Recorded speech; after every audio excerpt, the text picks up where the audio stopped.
एक फीमेल ने एक मेल को बोला कि यार तुम अमीर नहीं हो और बहुत सिंपल हो, मैं तुम्हारे साथ रिलेशनशिप कंटिन्यू नहीं कर सकती हूँ। बेचारा बहुत प्यार करता था, बहुत रोया और उसकी जीने की इच्छा खत्म हो गई थी।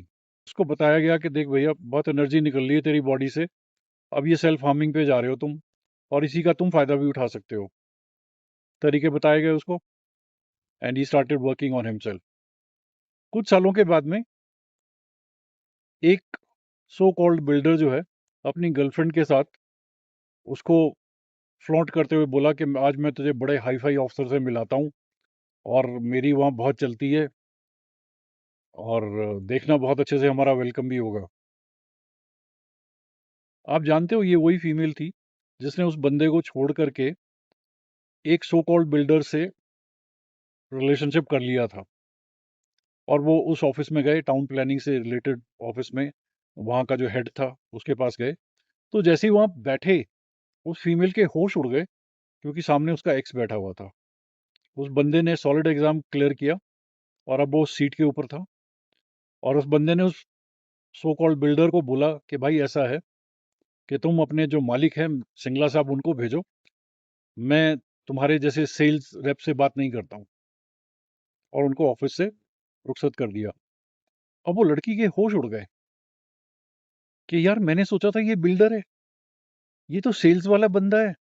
ये जो मुझे दिखाता था ना कि ये टावर हमारा, ये टावर बन रहा है, ये वहाँ टावर बन रहा है, इतनी जमीन हमने ले ली है, ये तो किसी और की है। अब क्या सीन है? अब वो लड़की फ्री इलेक्ट्रॉन की तरह दुनिया में घूम रही है, क्योंकि उसने एक बहुत अच्छे बंदे को ताना मार करके छोड़ दिया था। फीमेल्स नहीं समझती हैं यार, इतनी समझ होती ही नहीं है। एक और केस बता दूं। एक बंदी ने एक बंदा छोड़ दिया, ये बोल करके कि तुम देखने में सुंदर नहीं हो।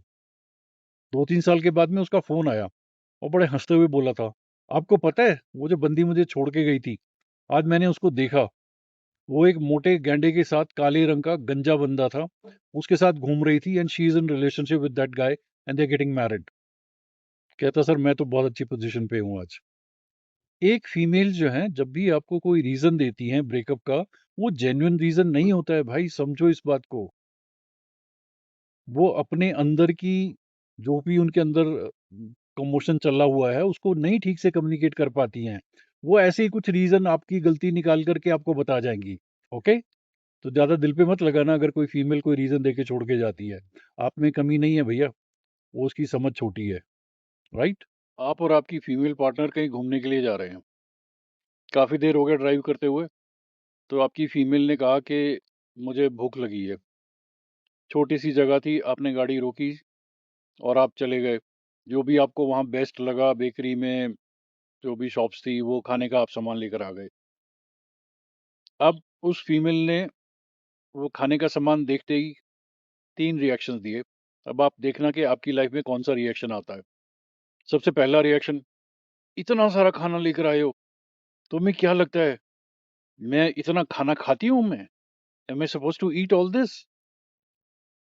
आप मायूस हो जाते हो, यार मैं छोटी सी जगह में इतना मेहनत करके लेकर आया हूँ, इंस्टेड ऑफ अप्रिशिएटिंग मी, ये बंदी तो किसी दूसरी दिशा में जा रही है। दूसरी रिएक्शन, तुम्हें क्या लगता है मैं ये समोसे खाऊंगी? I don't eat samosas, I need something very very good. वो गुड की डेफिनेशन उसी को पता है, क्योंकि समोसे को फ्रेंच नेम में पता नहीं क्या बोलते हैं।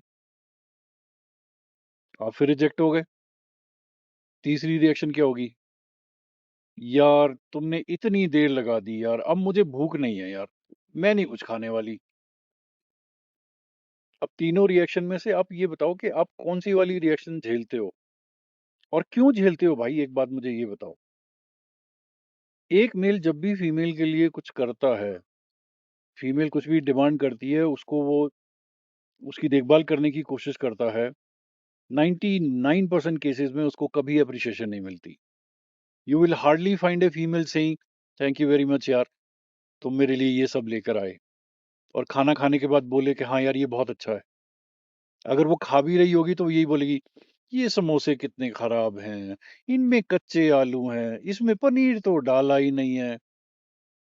तो मैं कई बार इतना गुस्सा आता है कि यार ये मैं कर क्या रहा हूँ यार? मैं इसको घुमाने ले जा रहा हूँ, मैं इसकी पूरी देखभाल कर रहा हूँ और इसके नाक के नीचे कुछ टिकता ही नहीं है। होटल के कमरे में जाते ही दिस इज़ स्मेलिंग कारपेट इनकी कितनी स्मेल मार रही है ना। नहीं, ये होटल ठीक नहीं है। और कई केसेज़ में तो मैंने देखा है कि एक फीमेल ना 4-4 होटल बदलवा देती है, फिर भी उसको अच्छा नहीं लगता है। तो अगर आप इन सब परिस्थितियों से गुज़र रहे हो ना, तो भैया वो प्यार का सीन जो है ना वो हवा हो चुका है। अब आप वो ये लोन ले रखा है, ईएमआई भर रहे हो। अब ये कब तक भरनी है ये आपके ऊपर डिपेंड करता है। ओके? एक बार से थोड़ा-सा री-इवैल्यूएट योर लव लाइफ़। कहीं ऐसा ना हो कि इसी फीमेल से अगर आप शादी का प्लान कर रहे हो, तो भैया बहुत मुश्किल हो जाएगी फिर। क्योंकि ट्रेलर इतना अनकंफर्टेबल है तो आगे चल के तो मुश्किल है। हाँ, कई लोगों को क्या होता है कि ज़रूरत से ज़्यादा प्यार हो जाता है अपनी फीमेल से और वो सेपरेट नहीं हो पाते हैं और वो भुगतते रहते हैं। तो अब ये समझ लेना फिर अब ये ज़िंदगी भर भुगतोगे और ये इतना ही नहीं भुगतोगे और बहुत इंक्रीज़ हो जाएगा। ओके? अपना नुकसान मत करो भाई। Okay? Take care. It's your life.